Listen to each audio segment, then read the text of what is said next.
న్యాయవాదుల రక్షణ కోసం ప్రభుత్వం వెంటనే చట్టం రూపొందించాలని డిమాండ్ చేస్తూ రాష్ట్ర వ్యాప్తంగా న్యాయవాదులు ఆందోళనలు కొనసాగిస్తున్నారు. అదే నేపథ్యంలో విజయవాడ ధర్నా చౌక్ లో అడ్వకేట్ ప్రొటెక్షన్ యాక్ట్ సాధన కోసం న్యాయవాదుల సంఘం చేపట్టిన 50 గంటల నిరాహార దీక్షకు విస్తృత స్పందన లభించింది. రాష్ట్రం నలుమూలల నుంచి వచ్చిన న్యాయవాదులు ఈ దీక్షలో పాల్గొంటూ కేసులు వాదించే సమయంలో న్యాయవాదుల ప్రాణాలకు ముప్పు తలెత్తకుండా ప్రత్యేక రక్షణ చట్టం అత్యవసరమని ఉద్యమాన్ని మరింత ఉధృతం చేశారు.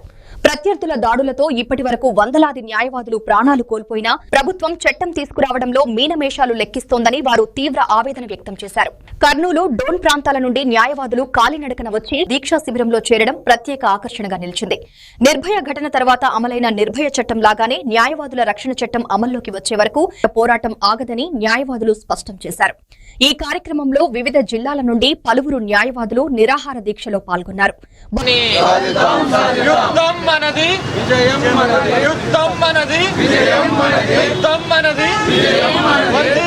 న్యాయవాదుల ఐక్యత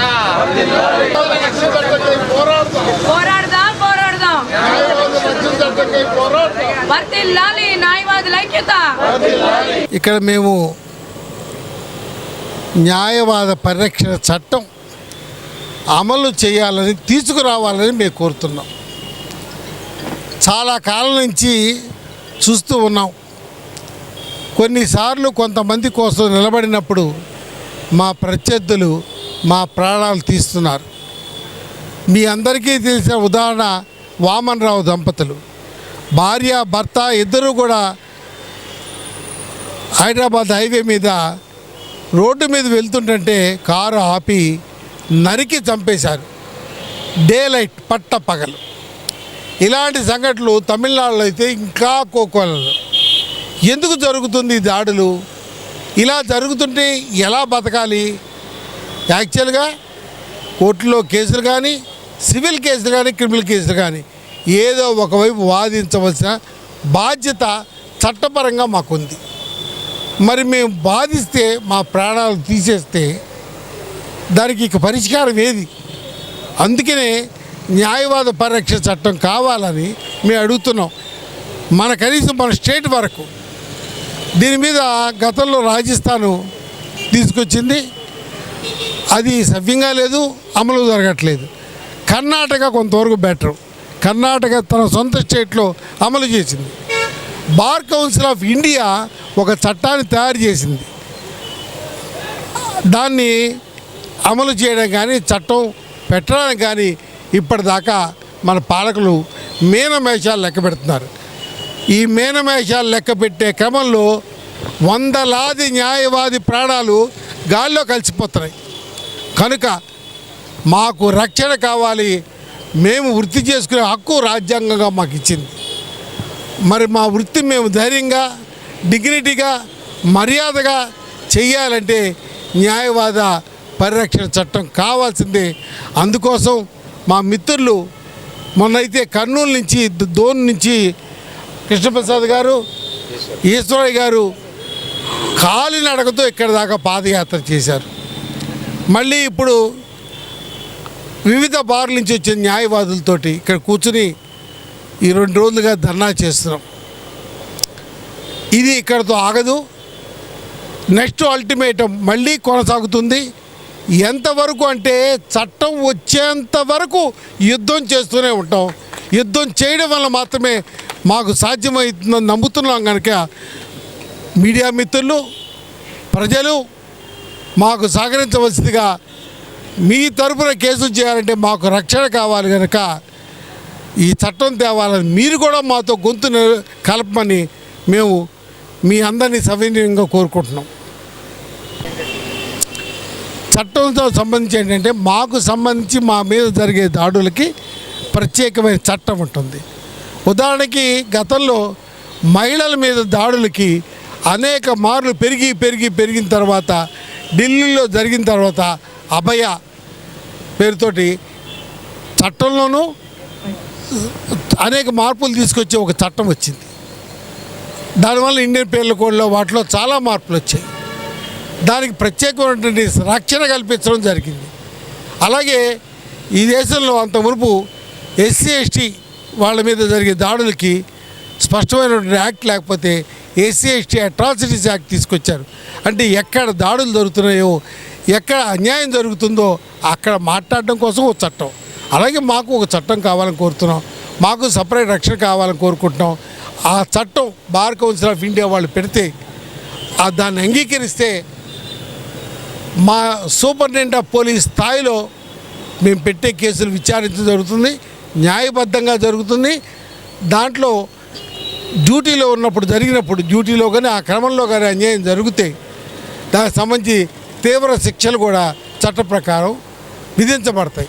అందువల్ల కనీసం ఇంత శిక్షలు ఉంటాయని చెప్పడం వల్ల సరే ప్రివెన్షన్ కనీసం అదుపైన ఉంటుంది మా మీద దాడులని ఆ ఉద్దేశంతో ఆ చట్టం కావాలని మేము కోరుకుంటున్నాం. Yadav advocate Kurnool bar association ఈరోజు ఈ యొక్క విజయవాడ ధర్నా చౌక్ నందు గత 2 రోజుల నుంచి ఈ యొక్క అడ్వకేట్ ప్రొటెక్షన్ యాక్ట్ మీద మేము 50 గంటల రిలే నిరాహార దీక్షని దీని నుంచి స్టార్ట్ చేయడం జరిగింది.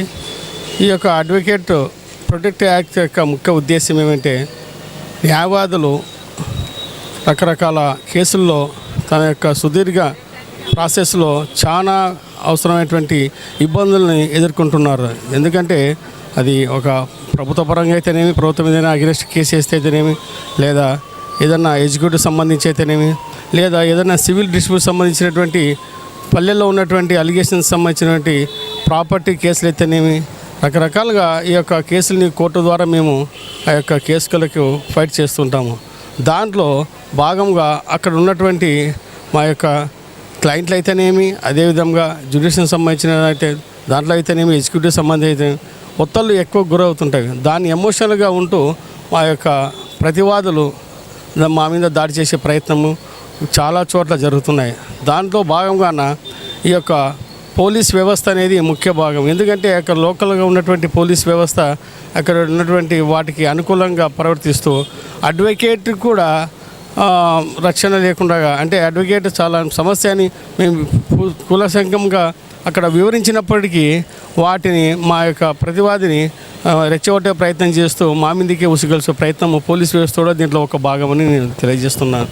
ఎందుకంటే రకరకాల కేసులు చేసే వ్యక్తులకే, అడ్వకేట్స్కే రక్షణ లేకపోతే ఎక్కడో ఏదో సమస్య, మూడో థర్డ్ పార్టీ సంబంధించిన సమస్యని మీ యొక్క భుజస్కంధాల మీద వేసుకొని కేసుకునేటప్పుడు మాకు ఎలాంటి రక్షణ లేకుండా ఉంది.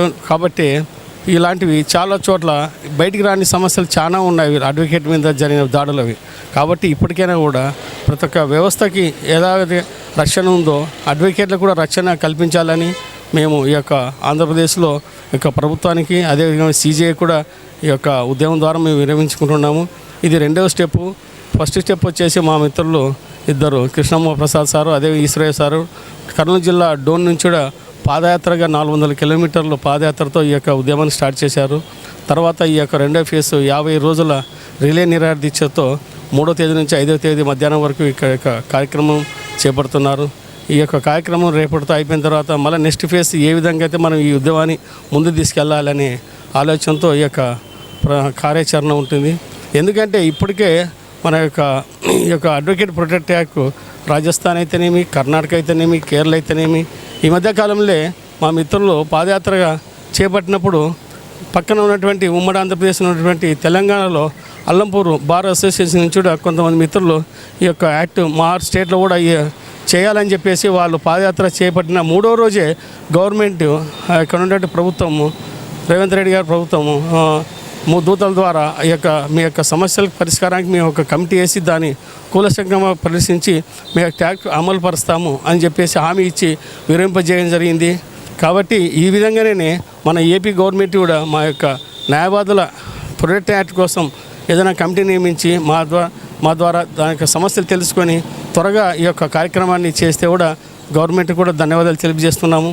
అదేవిధంగా ఈ ఓన్లీ అడ్వకేట్ యాక్టే కాదు, మా యొక్క న్యాయవాదుల సమస్యలు మీద కూడా ఉన్నవి, వాటికి కూడా అన్నీ అమలుపరచాలని కోరుకుంటున్నాను. నేను doctor why Vasantha, Kakinada bar association సభ్యురాల్ని. ఈరోజు మన మిత్రులందరూ, న్యాయవాది మిత్రులు డోన్ నుంచి 400 కిలోమీటర్లు నడిచి వచ్చినందున 3 రోజులు, నిన్న ఇవాళ రేపటి 3 days రిలే నిరాహార దీక్ష చేయించున్నారు కారణంగా మేము అందరం ఇక్కడికి యునైటెడ్గా హాజరయ్యాము. దీని మెయిన్ ఉద్దేశం ఏమిటంటే అడ్వకేట్ ప్రొటెక్షన్ యాక్ట్ కంపల్సరీగా ఇంప్లిమెంట్ అవ్వాలని. ఎందుకంటే దేని కారణంగా అంటే మేము చాలా సమస్యలు ఎదుర్కొంటున్నాము. అది ఆల్రెడీ అందరూ ప్రజలకి న్యాయవాదులకి అందరికీ తెలుసున్న విషయమే. ఇది కాకుండా మాకు వెల్ఫేర్ ఫండ్ కూడా 250 చేసి ఉన్నారు. మిగతా జిల్లాల్లో దీనికి సంబంధించి చాలా తక్కువ వెల్ఫేర్ ఫండ్. అది కాకుండా ఇంకా ఏమిటంటే జూనియర్స్కి స్టైఫెండ్స్ ఇవ్వమని చాలా ఇవి ఉన్నాయి. మెయిన్లీ ఇవాళ మేమందరం హాజరైన కారణం ఏంటంటే implementation of advocates protection act నిమిత్తమై మేమందరం ఇక్కడికి రావడం జరిగిందండి.